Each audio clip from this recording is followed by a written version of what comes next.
Hey guys, before we get into the recap for today's trading session, I just want to take a few seconds to introduce myself. My name is Jose. I'm based out of California. So yeah, I am waking up at 5:45, 6 a.m. To trade, but it works out well.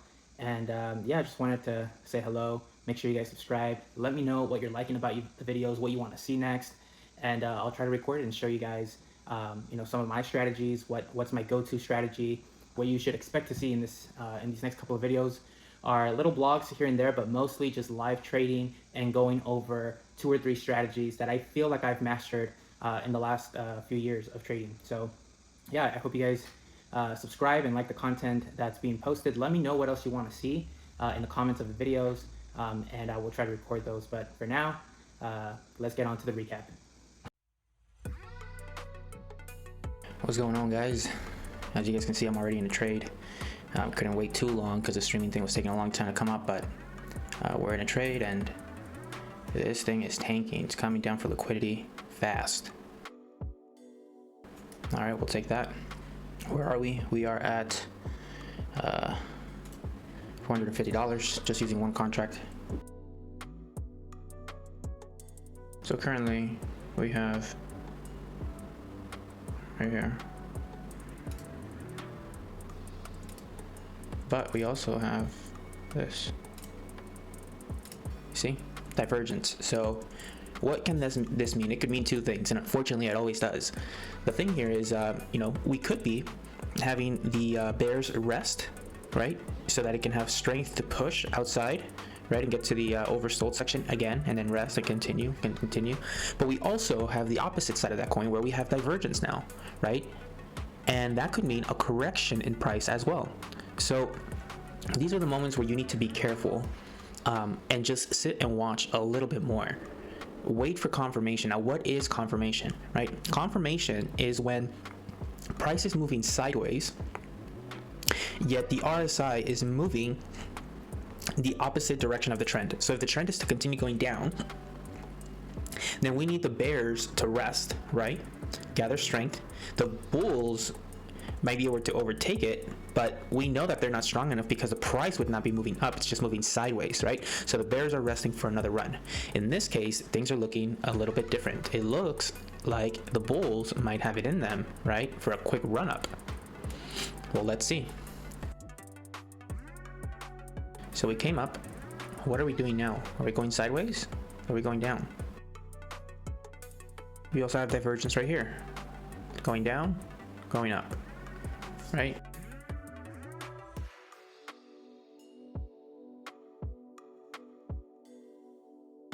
So if I was looking for something bullish here, right, what I would want is the price to go up, come back down to the very same level or very similar, and then have a pull, and that's when I would go long.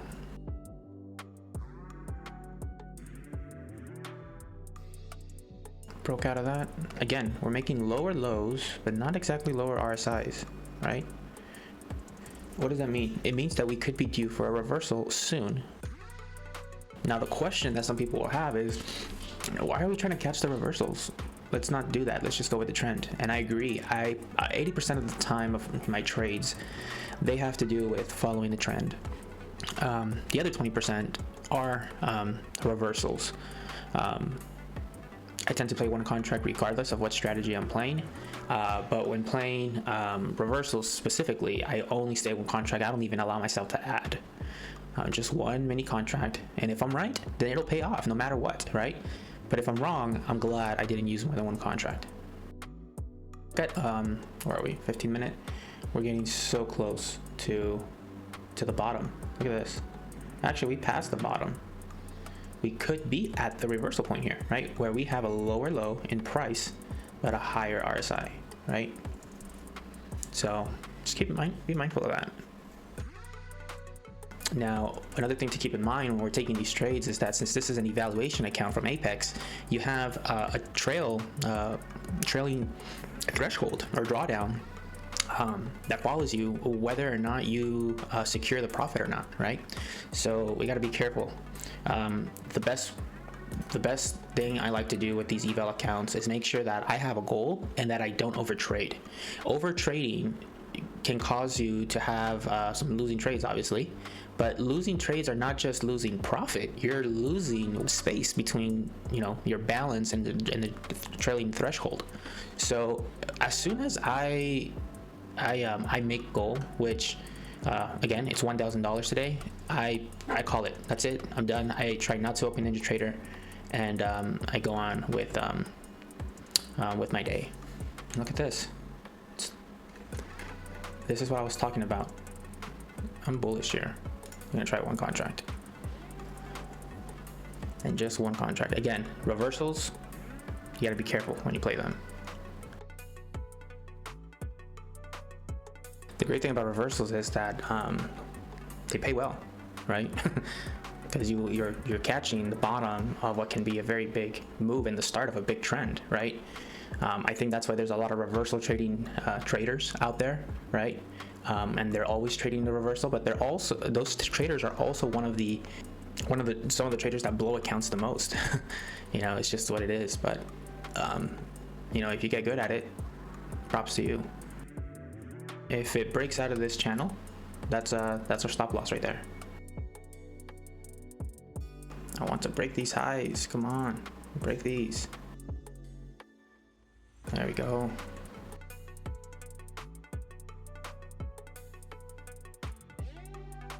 So earlier I was talking about what I would be interested in a reversal, right? We saw the double bottom right here with this sloping, right, RSI.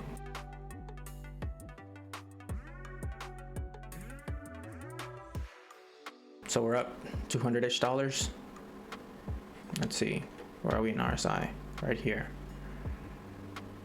Can we beat it? I don't know. You saw how the RSI came down right here, right? But the price didn't. It tells me the bulls are resting, right? The bears are not really in control. We're gonna take profits here soon. We'll take it there. So where are we? $815.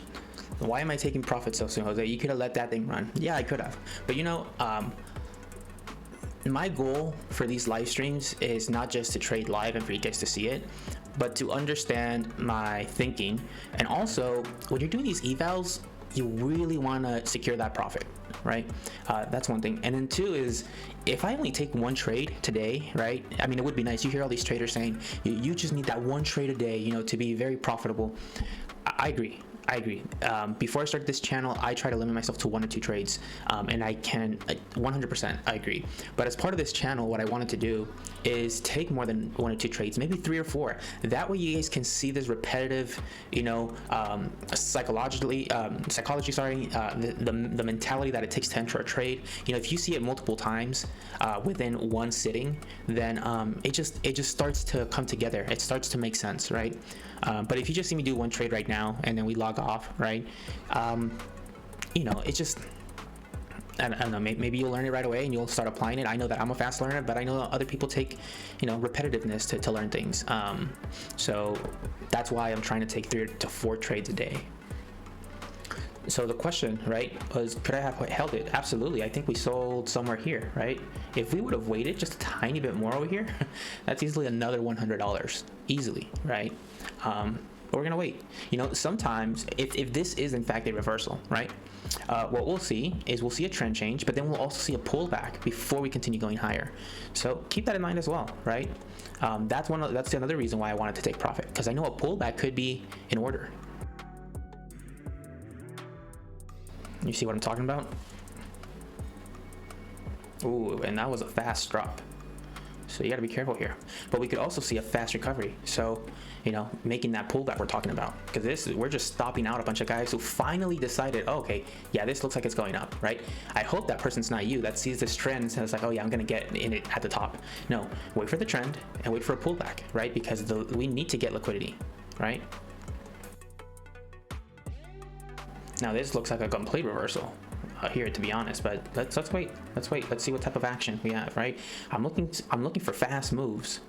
If we were to go up, I'm expecting another fast move like this. And look, there it is. There it is. You see that? Let's wait though. Let's wait.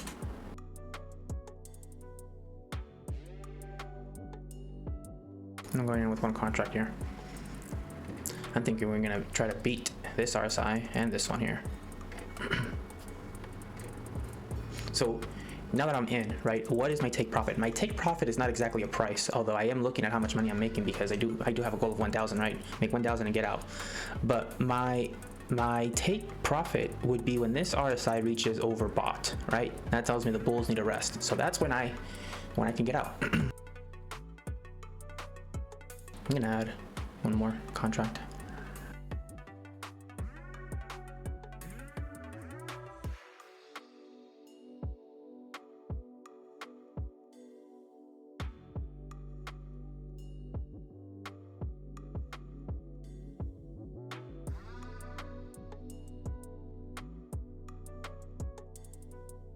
Come on, baby, break this, break the price. This wasn't an eval account. If this was my live account that I was trading, I should just place the copier on there. But if this was my live account that I was trading, man, I would have added again here. But we're trying to stick to our rules, right? We're playing an eval here. There we go. Closing it. So where are we? 1,635. Come on, guys. Just one contract, two contracts at the most, right? Now let's calculate that actually. Right, let's calculate that. Right, so 5 times 52 equals 260 minus. Let's be generous. Let's do 30 days. So let's say you take a vacation, whatnot. Right, 230 times $1,600. That's $368,000. You know, I think most people forget that you don't need to have $5,000, $6,000, $7,000, $8,000 days. You know, even $1,000, right, will easily get you, I think, over $200,000 a year, right? It doesn't, I mean, if you want to go for that millionaire status, sure, go ahead, you know, trade to your heart's desire. Hopefully you make it. But having a goal is everything, at least for me. Having a goal is everything. The way that I think, and it helps me control my emotions, it helps me not to add a ton of contracts, right, is that it's this question. I ask myself this: Jose, if you're right, let's say I'm in a position right now, right? I'm in a trade and I'm already negative $200 or $300, right? The temptation is to say, you know what, let me average down, right? But here's the question I asked myself that kind of changed everything for me. The question is, okay, Jose, if you're right, because you're thinking about averaging down because you're right. But the thing is, if you really are right, then you don't need to average down, right? Because the price will play out the way that you think it's going to, right? Based on your initial entry, right? But if I add and it doesn't go my way, then I lost twice as much, right? So that's the way that I stop myself, and I say, you know what, Jose, if you're right, you're gonna get out of here profitable with just this contract. You don't need to add another contract, right? If you guys adopt that type of thinking, I hope that it can make a difference in your trading, right? It's all about patience and letting things play out. If I'm right, why am I gonna average down? If I'm right, then I'm gonna be right, and this play is gonna work. It's gonna play out the way that I thought. But if it doesn't play out the way that I thought, if I was wrong, I am so glad that I only entered one contract and I didn't decide to average down, right? So that's my mentality. I hope that you guys can take that away from today's session. All right, guys. I'll see y'all in the next one. Have a good one.